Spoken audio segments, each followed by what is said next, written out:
Vous entrez dans un monde où l'impossible devient réalité.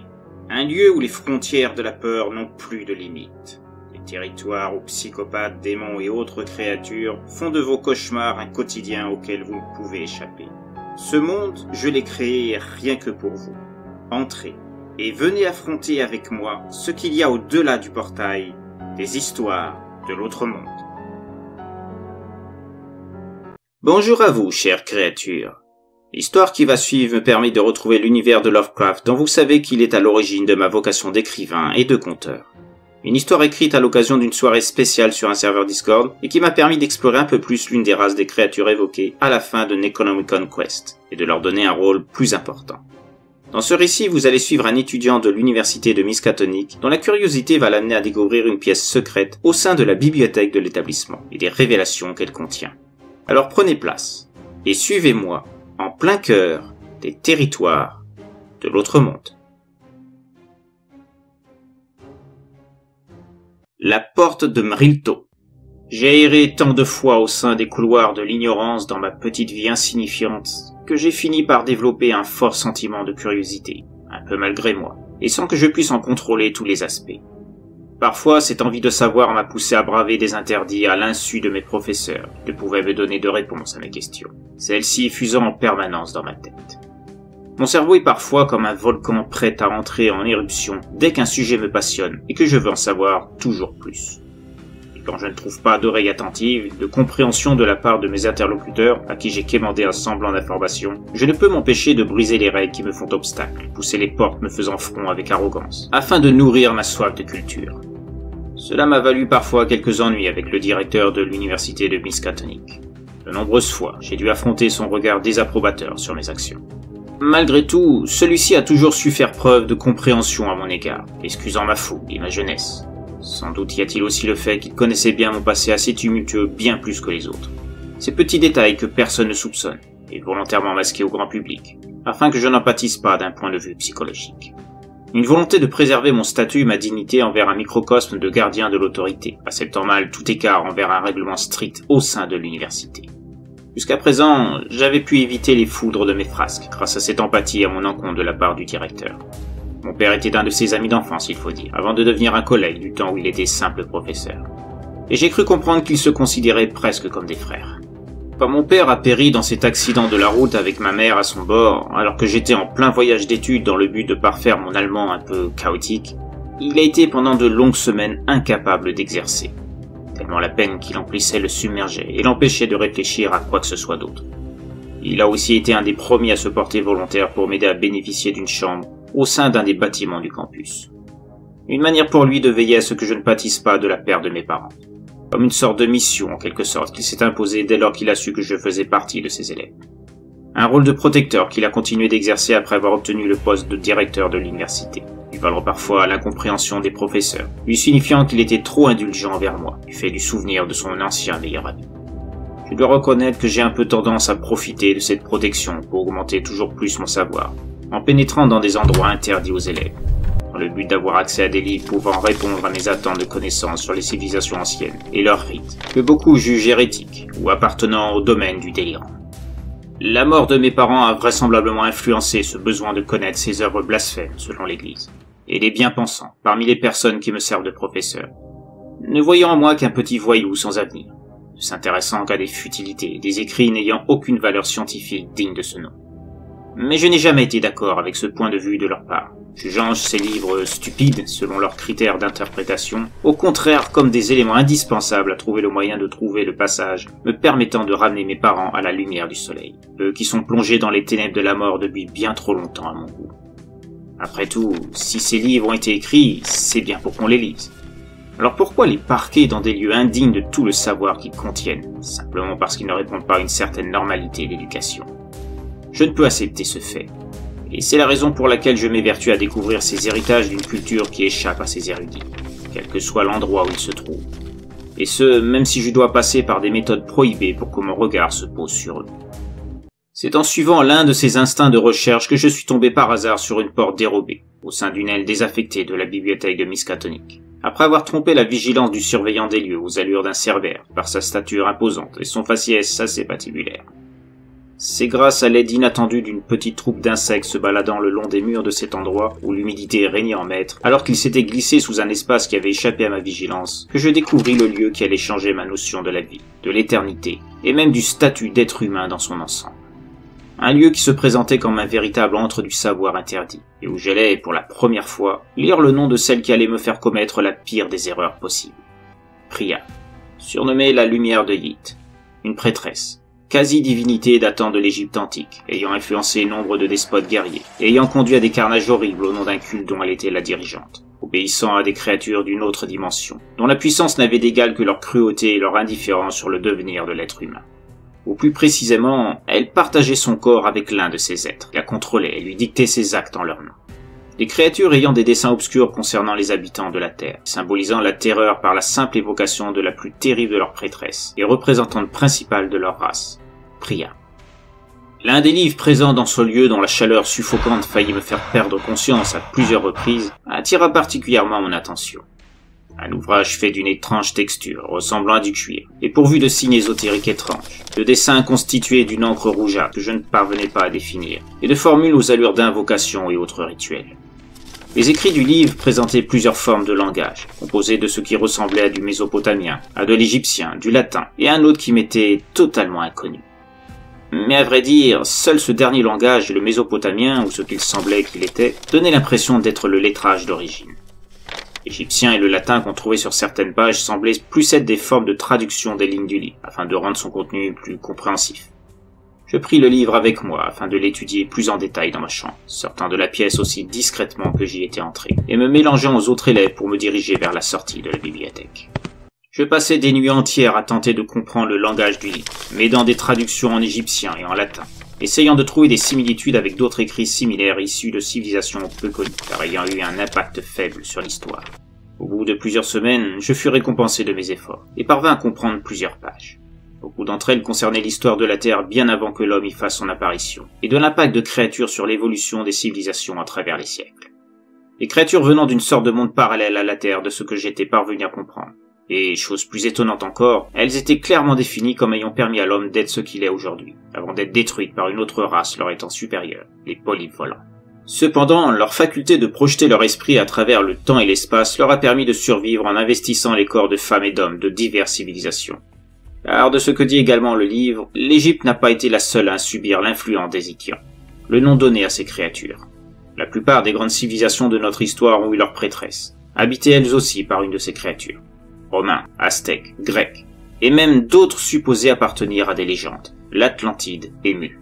Chacune de ces civilisations a érigé des édifices aux fonctions peu claires dans les écrits que je lisais. Parmi ces édifices, les pyramides d'Égypte semblaient définies comme des sortes d'antennes cosmiques, reliant notre monde au leur. Un peu comme une piste, un chemin ou un passage pour relier objets, armes et êtres vivants en leur sein. Au fil des siècles, plusieurs endroits servirent de pont entre notre dimension et celle de ces créatures, afin de permettre des échanges plus importants en termes de taille.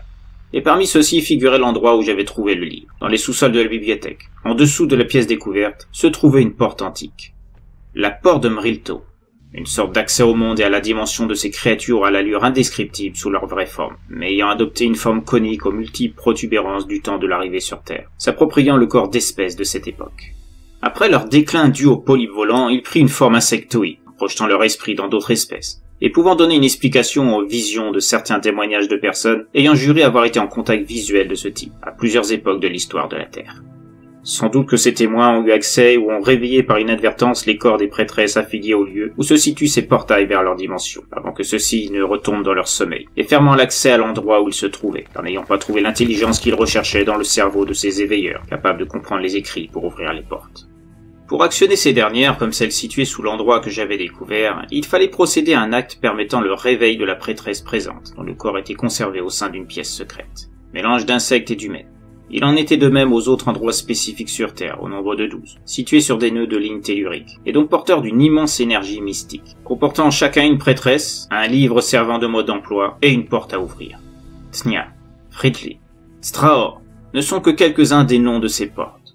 Le réveil des prêtresses permet l'utilisation de l'énergie des lignes telluriques, afin d'ouvrir les portes, sans qu'il y ait plus d'explications sur le processus exact. Et dans chacun d'entre eux se trouve un livre qui sert de mode d'emploi, en quelque sorte, pour pouvoir opérer au réveil.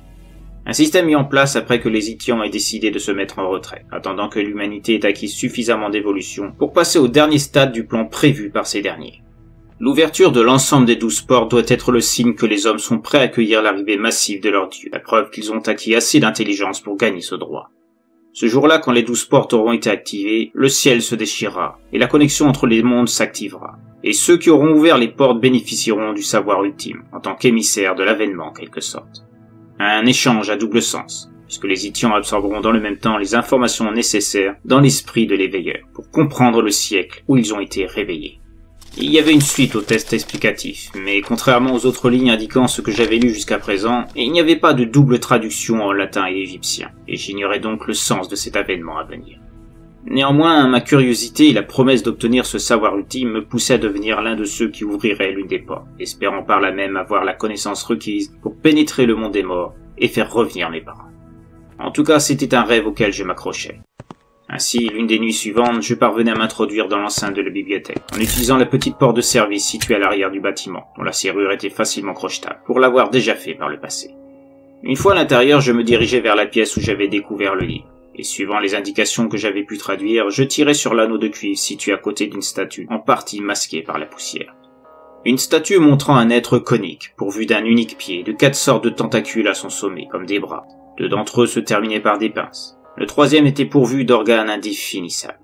Et le 4e comportait une tête sphérique avec 3 yeux sombres, ayant des sortes de protubérances ressemblant à des organes auditifs sur leur dessus. Ce devait être là la représentation d'un Itian, tel que les membres de cette race se présentaient lors de leur arrivée sur Terre. Une fois tiré l'anneau, un pan de mur glissa sur le côté, faisant apparaître un grand escalier de pierre. Bien qu'angoissé de l'atmosphère lugubre qui se dégageait de l'ouverture dévoilée, je passais le porche et descendais les escaliers jusqu'à leur fin, devant affronter la moiteur oppressante se dégageant des murs et de l'air environnant. Je n'avais jamais ressenti une telle peur de ma vie, mais je me devais de continuer pour accéder à la porte. Arrivé en bas, je me retrouvais dans une grande pièce rectangulaire, parée en son centre d'un cercueil de pierre, serti de symboles avec le même langage présent dans le livre. Parmi eux, je reconnaissais ceux décrits comme servant à éveiller Priya, la prêtresse présente en ces lieux, bien que j'eusse du mal à comprendre de quelle manière sa sépulture avait pu être amenée d'Égypte jusqu'ici. Sans doute le fait d'une expédition au sein d'un tombeau de la vallée des rois, et n'ayant pas été mentionnée par l'histoire. La personne qui avait érigé cette pièce devait vraisemblablement être contrôlée elle aussi par l'un des esprits intemporels des Itians. Je posai ma main sur les 6 signes devant occasionner le réveil de Priya. Chaque pression s'accompagnait d'un enfoncement dans la pierre du cercueil et s'auréolant d'une lumière verte presque fluorescente. À peine avais-je actionné tous les signes qu'un bruit assourdissant se fit entendre venant de l'intérieur de la sépulture, pour que le couvercle fasse une rotation sur la gauche et le projetant lentement au sol. L'instant d'après, le corps à l'intérieur se levait, montrant une créature au visage humain, mais dont le corps faisait penser à la texture de la peau d'un insecte, type menthe religieuse ou sauterelle. Il en était de même pour ses bras et ses mains, à l'allure de pattes griffues. Ses pieds en revanche étaient ceux d'un être humain, au même titre que la tête.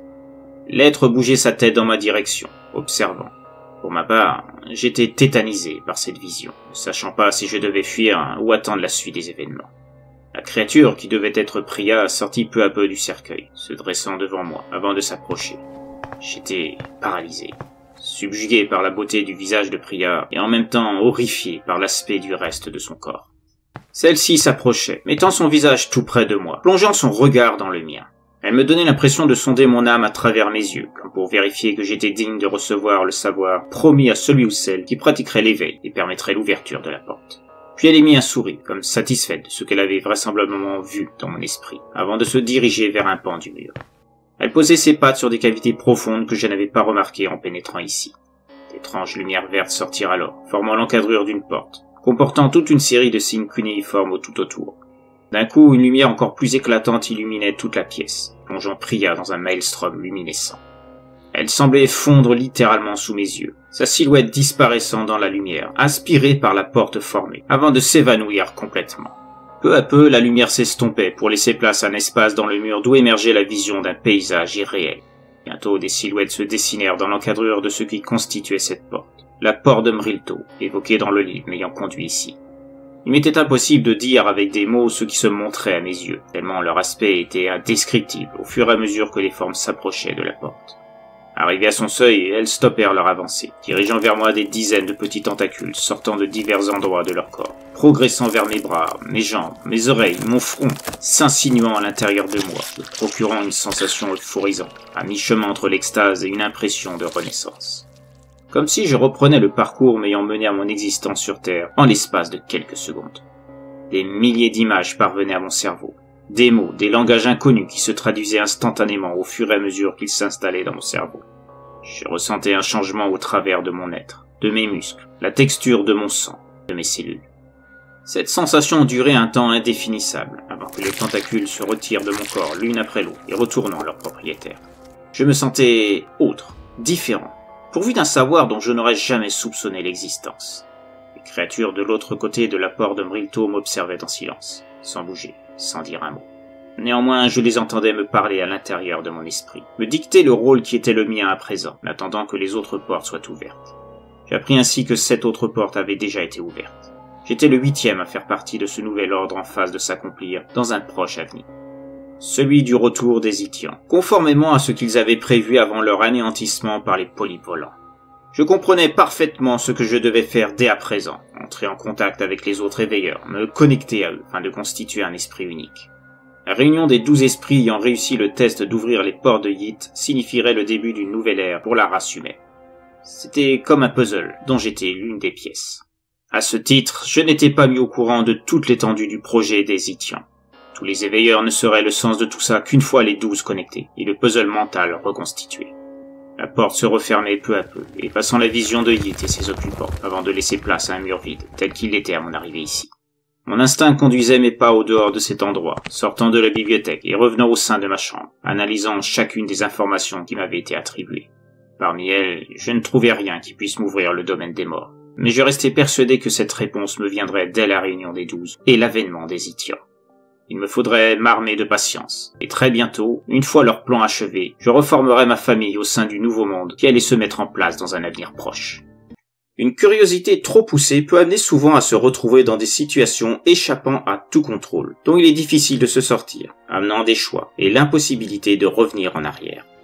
Il y a ceux qui chutent dans l'engrenage du désespoir après cette découverte, ceux qui refusent la situation, et ceux qui au contraire sont ravis d'avoir mis à jour ces révélations, et fiers d'être les détenteurs de ce savoir, comme le personnage de cette histoire, ayant mis à jour l'existence d'une race ayant défini à l'avance à la fois leur propre destinée et celle de l'espèce humaine.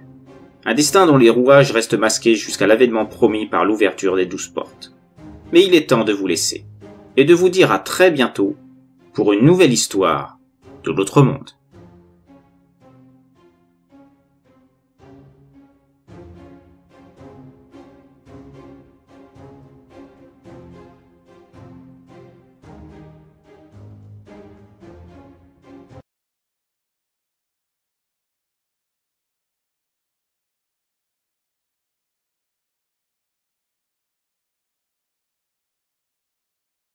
La porte de Mrilto.